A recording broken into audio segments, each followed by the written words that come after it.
नमस्कार दोस्तों, आपका हमारे चैनल जासूस अमन फाइल्स में फिर से स्वागत है। तो आज हम देखने वाले हैं जासूस अमन और उनके सहयोगी पिद्दू सिंह का एक नया केस। तो चलिए बिना देरी के शुरू करते हैं। कहते हैं नाटक वही होता है जिसमें झूठ सच लगे और सच अभिनय जैसा। लेकिन उस रात चंचकपुर नाट्य सभागार के मंच पर जो हुआ वो ना अभिनय था, ना भ्रम, बल्कि एक सुनियोजित हत्या। तालियां बजती रहीं, दर्शक मुस्कुराते रहे और मुख्य अभिनेता अपनी आखिरी सांस ले चुका था। सबने देखा, पर किसी ने कुछ भी नहीं देखा। और वही मौजूद थे जासूस अमन, जो बस एक दर्शक बनकर आए थे। लेकिन उन्हें नहीं पता था कि अगली पंक्ति में बैठा दर्शक ही शायद हत्यारा है। मंच पर मौत एक ऐसी जासूसी कथा जहां पर्दे गिरते हैं और रहस्य उठ खड़े होते हैं। कभी कभी सबसे बड़ा अभिनय हत्या होती है। लखनपुर की शाम हमेशा की तरह शांत थी। मैं, रिद्दू सिंह, अखबार में डूबा हुआ था और अमन वहीं अपनी चाय के प्याले को देख रहे थे, जैसे उसमें दुनिया का कोई पुराना राज छिपा हो। अमन, मैंने कहा, आज चलो नाटक देखने चलते हैं। नाटक? उन्होंने सिर उठाया। तुम्हारी ये नई रुचि कब से जाग गई? चंचकपुर नाट्य सभागार में सत्य का चेहरा चल रहा है, मैंने कहा। थोड़ा बदलाव हो जाएगा, दिमाग को भी छुट्टी मिलेगी। अमन मुस्कुराए। सच का चेहरा? दिलचस्प नाम है। कभी कभी झूठ का अभिनय ही सच्चाई का सबसे बड़ा रूप होता है। और बस, चाय का प्याली खाली हुआ और हम चल पड़े। चंचकपुर नाट्य सभागार उस शाम खचाखच भरा हुआ था।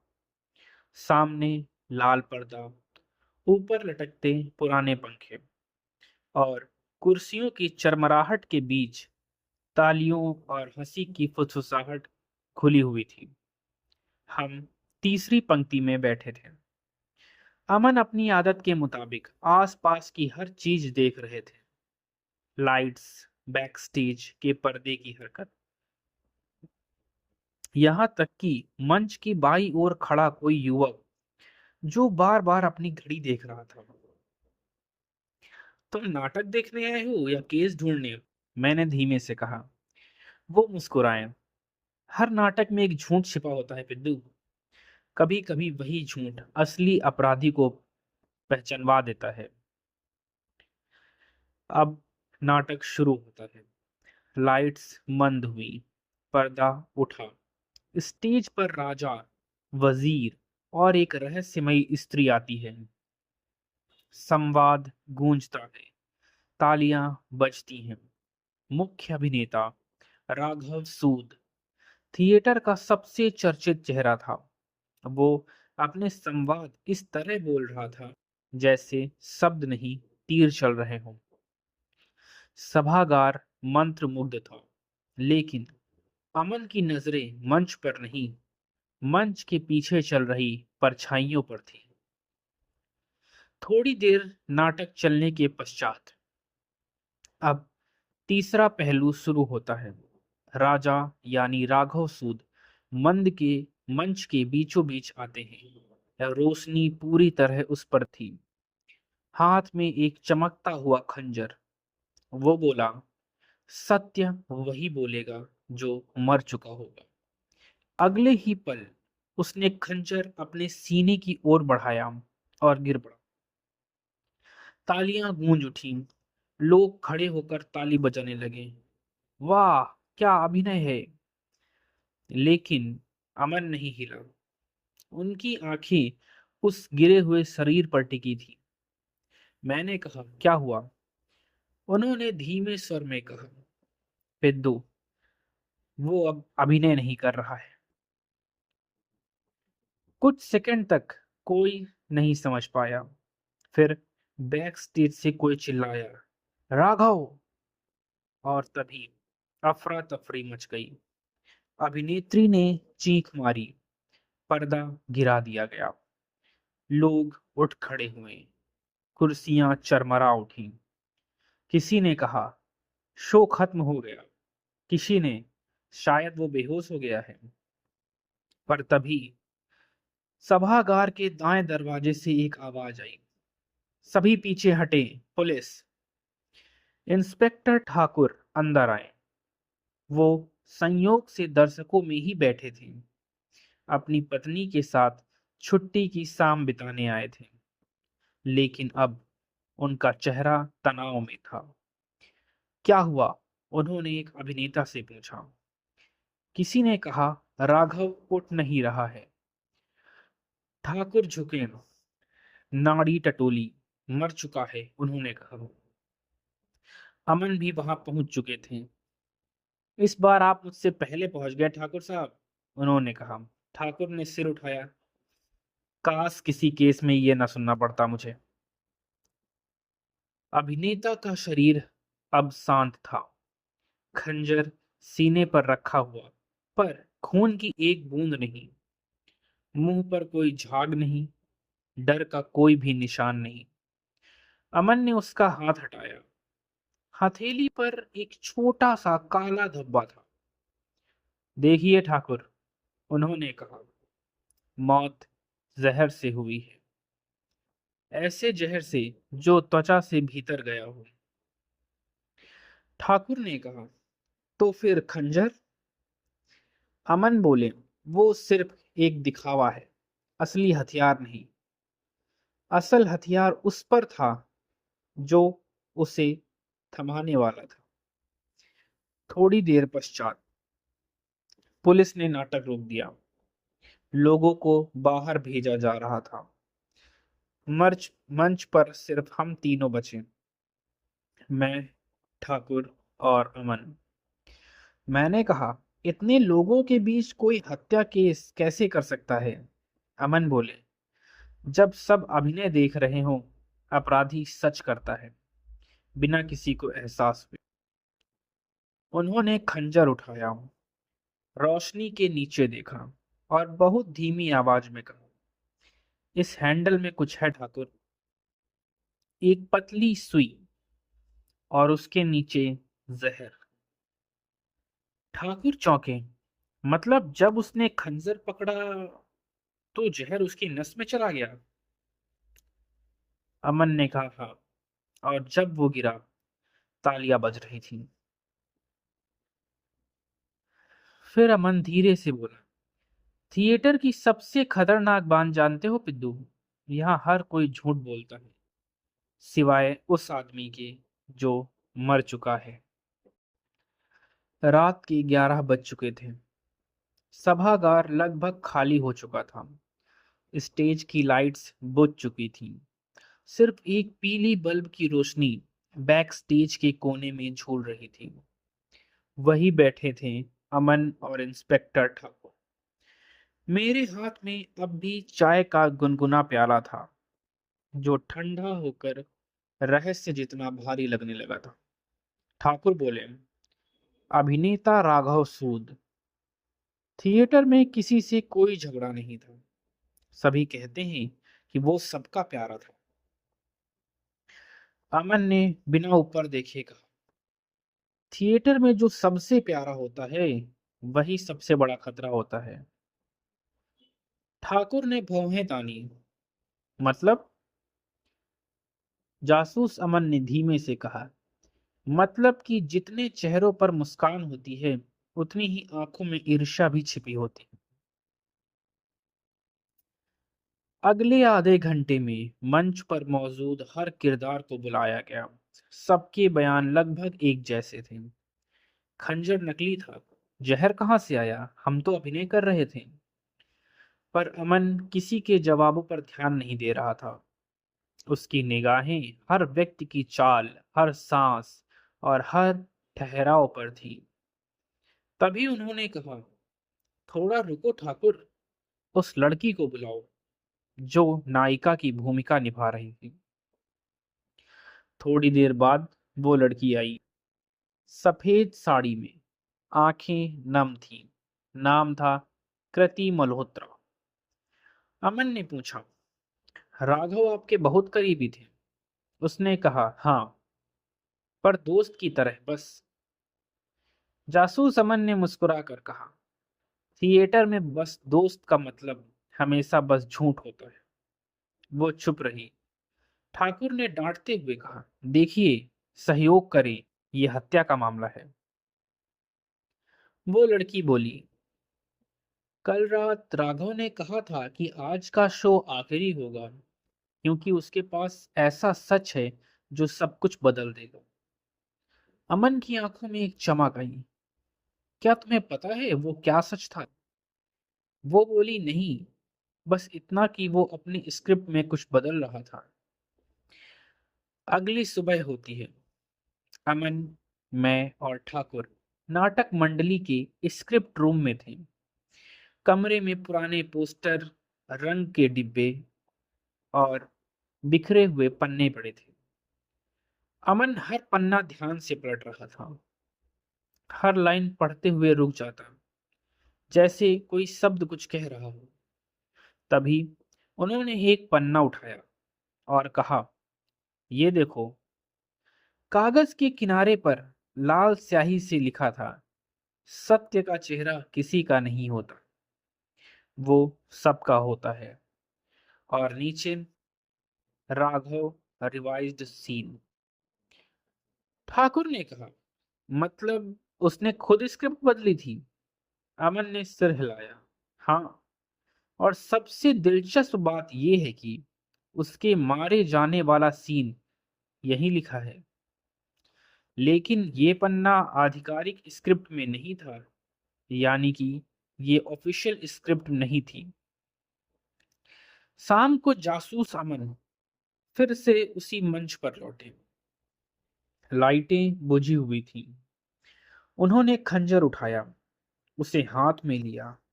धीरे धीरे उसी तरह मंच पर चले जैसे राघव चला था। मैंने पूछा, क्या कर रहे हो? अमन ने कहा, पिद्दू, हर हत्या एक अभिनय होती है। अगर उसी मंच पर दोहराओ तो अपराधी की छाया खुद सामने आती है। उन्होंने वही संवाद दोहराया, सत्य वही बोलेगा जो मर चुका होगा। फिर रुक गए। यह लाइन पन्ने में जोड़ी गई थी, पर किसी ने रिहर्सल में इसे नहीं बोला। मतलब यह सीन सिर्फ दो लोगों को पता था, राघव और जिसने ये बदलाव देखा। ठाकुर बोले, मतलब स्क्रिप्ट रूम तक किसी और की पहुंच थी? अमन मुस्कुराए, बिल्कुल। और वो किसी और का नाम इस खंजर की पकड़ में छिपा है। अमन ने खंजर को हाथ में लिया और कहा, यहां देखो ठाकुर, इस पकड़ के अंदर हल्का सा गोंद लगा है, और यह गोंद अभी सूखा नहीं। इसका मतलब यह नकली चाकू आज दोबारा चिपकाया गया है। मतलब किसी ने रिहर्सल के बाद इसे खोला और जहर भरी सुई लगाई। जासूस अमन ने कहा, सवाल ये नहीं कि किसने जहर लगाया, सवाल ये है कि उसे पता कैसे था कि यह सीन असली शो में होगा। मैंने कहा, क्योंकि वो स्क्रिप्ट पढ़ चुका था। अमन मुस्कुराए, बिल्कुल सही पिंदू। और वो आदमी वही होगा जो हर पन्ना सही जगह रखता होगा। Script keeper. कुछ देर पश्चात स्क्रिप्ट कीपर को थाने में बुलाया गया। अब थाने के पूछताछ कक्ष में स्क्रिप्ट कीपर बैठा था। नाम था नीलम सिंह। उम्र कोई 30 के आसपास। चेहरा घबराया हुआ, लेकिन आंखों में जिद। अमन उसके सामने बैठा था और मैं बगल में कुर्सी पर टिका हुआ नोटबुक संभाल रहा था। अमन ने धीरे से पूछा, नीलम, ये बताओ, स्क्रिप्ट रूम की चाबी किसके पास होती है? वो बोला, मेरे पास और निर्देशक के पास। और स्क्रिप्ट की प्रिंटिंग कौन करता है? अमन ने पूछा। नीलम ने जवाब दिया, मैं, हर शो से पहले। तो कल रात के शो की स्क्रिप्ट तुमने प्रिंट की थी? वो झिझका। हाँ, पर एक पन्ना राघव खुद लेकर आया था। अमन झुकी। वही पन्ना जिसमें वो नया संवाद लिखा था? नीलम का चेहरा उतर गया। हाँ, उसने कहा था कि ये बस एक छोटा बदलाव है। अमन की आंखें ठंडी हो गईं। और क्या तुम्हें पता है कि वो पन्ना राघव के सिस्टम से नहीं, किसी और के लैपटॉप से निकला था? नीलम हड़बड़ाया। नहीं, ये आप कैसे कह सकते हैं? अमन बोले, क्योंकि प्रिंट की स्याही में किसी और की पहचान छिपी है। थोड़ी देर बाद थिएटर की टेक्निकल रूम में अमन, मैं और ठाकुर खड़े थे। टेबल पर वही रिवाइज्ड पन्ना रखा हुआ था, जिस पर राघव के सिग्नेचर और लाल स्याही की हल्की सी छाया थी। अमन ने अपने हैंड ग्लव्स पहने, स्याही के कोने पर उंगली रखी और सूंघा। अजीब है, उन्होंने कहा, यह प्रिंटर की स्याही नहीं, यह ड्राफ्टिंग इंक है जो केवल आर्टिस्टिक डिजाइनर इस्तेमाल करते हैं। ठाकुर ने कहा, मतलब? अमन बोले, मतलब जिसने यह पन्ना बदला वो थिएटर का लेखक नहीं, सेट डिजाइनर है। सेट डिजाइनर का नाम था कबीर देसाई। थोड़ा खामोश, गहरी आंखों वाला व्यक्ति जो मंच की हर चीज को खुद सजाता था। निर्देशक से उसका पता पूछकर जब हम पहुंचे, तब हमने देखा कि वो लकड़ी के टुकड़े पर रंग चढ़ा रहा था। अमन ने उसके पास जाकर बोला, सुंदर काम करते हो कबीर, हर दृश्य जीवंत लगता है। वो मुस्कुराया। मंच पर झूठ को सुंदर दिखाना ही कला है, अमन जी, अमन ने कहा, और सच्चाई को छिपाना। कबीर के ब्रश का स्ट्रोक रुक गया। आप कहना क्या चाहते हैं? अमन ने पन्ना उसकी ओर बढ़ाया। यह स्याही तुम्हारे ड्राफ्टिंग टेबल की है। कल रात यह पन्ना बदला गया और राघव के डायलॉग में जहर डाल दिया गया। कबीर ने तिलमिलाकर कहा, मैं कुछ नहीं जानता हूं इस बारे में। अमन ने शांति से कहा, जानते हो कबीर, राघव को तुम्हारी बहन से रिश्ता तोड़ना था। कर्ज, अपमान और ईर्ष्या, तीनों का मेल जहर से ज्यादा असरदार होता है। कबीर की आंखों में नमी आ गई। वो उसे छोड़ने वाला था, वो भी सबके सामने। कबीर ने कहा। ठाकुर आगे बढ़े, तो तुमने खंजर में जहर लगाया? कबीर ने कहा, नहीं साहब, मैंने बस हैंडल ठीक किया था। मैंने देखा कोई उसके कमरे से पन्ना लेकर भागा था, पर कौन ये नहीं जानता मैं। अमन बोले, मतलब कोई तीसरा व्यक्ति भी था? कबीर ने कहा, हाँ, एक लड़का लाइटनिंग टीम से। अमन ने तुरंत कहा, नाम? कबीर ने कहा, विक्रम। लाइटनिंग बॉक्स के ऊपर विक्रम मिला। वो डर के मारे कांप रहा था। उसकी उंगलियों पर वही लाल स्याही लगी हुई थी। विक्रम, अमन ने कहा, तुम्हें लगा कि अंधेरे में सच छिप जाएगा, लेकिन हर रोशनी अपनी छाया साथ लाती है। विक्रम रो पड़ा। मैं नहीं मारना चाहता था, वो मुझे निकालने वाला था। मैंने बस उसे डराने की कोशिश की। अमन ने पूछा, कैसे? मैंने खंजर में बस हल्का नशा लगाया था, जहर नहीं। अमन ने कहा, लेकिन तुम्हारे उस नशे के ऊपर कबीर ने जब असली सुई वाला हिस्सा जोड़ा, तो अभिनय असलियत बन गया। विक्रम हक्का बक्का रह गया। मतलब? मैंने नहीं मारा। अमन बोले, कभी कभी हत्या कोई एक नहीं करता विक्रम, वो कई लोगों की गलतियों का सम्मिलित परिणाम होता है। थिएटर के मंच पर अब सब कुछ फिर से शांत हो गया था। पर्दा नीचे था, कुर्सियां खाली। अमन धीरे से बोले, हर मंच पर कोई ना कोई झूठ जीवित रहता है। यहाँ झूठ ने अभिनय किया और अभिनय ने मौत। ठाकुर बोले, तो केस खत्म? अमन ने कहा, हाँ, पर कहानी नहीं।